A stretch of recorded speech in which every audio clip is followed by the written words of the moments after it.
میں اجر زیادہ ہو گیا، اس میں اجر وہ جامع نہیں، اس میں اجر کم ہے۔ اس طرح آپ دیکھیں کہ نیک لوگ یہاں آرام فرماتے ہیں، جہاں وہ بیٹھتے ہیں اللہ کا ذکر کرتے ہیں، وہ جگہ خاص ہو جاتی ہے، اس پہ جو کرم ہے دوسرے پہ وہ کرم نہیں۔ تو آج جن لوگوں کو مسئلہ ہے وہ نبی کو اپنا جیسا سمجھتے ہیں، وہ اوقاتوں کو کیسے بے مثل سمجھیں گے؟ وہ اوقاتوں میں سے بعض اوقات کو کیسے شرف مانیں گے؟ اگرچہ کچھ مان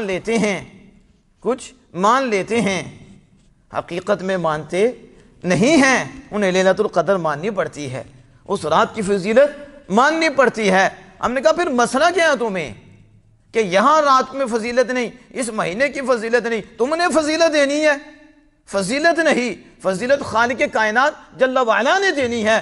اسی نے جمعہ کو فضیلت دی ہے، اسی نے اس کو سردار بنایا ہے، اور اس میں حضرت آدم علیہ السلام کی تخلیق بھی ہوئی ہے، اور اسی دن آدم علیہ السلام کی وفات بھی ہوئی ہے۔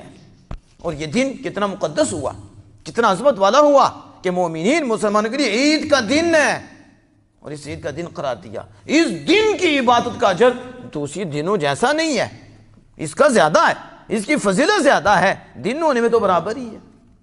دیکھیں شرف دیکھو، نسبت دیکھو، تعلق دیکھو، یہ بلند و بالا ہے۔ تو جو اس چیز کو سمجھ آئے وہ شب برات پہ نہیں بولے گا، شب برات پہ نہیں بولے گا، وہ ان راتوں پہ نہیں بولے گا، معراج کی رات پہ نہیں بولے گا، دیگر راتوں پہ نہیں بولے گا، کیونکہ اسے سمجھ آ گئی ہے کہ اللہ عز و جل نے سب کو برابر نہیں رکھا۔ بعد ایسی ہیں جنہیں فضیلت دی ہے، اور امت مصطفیٰ صلی اللہ تعالیٰ علیہ وسلم کے لیے وہ کرم کی راتیں اللہ نے رکھی ہیں۔ سمجھ آ گئی اس کی؟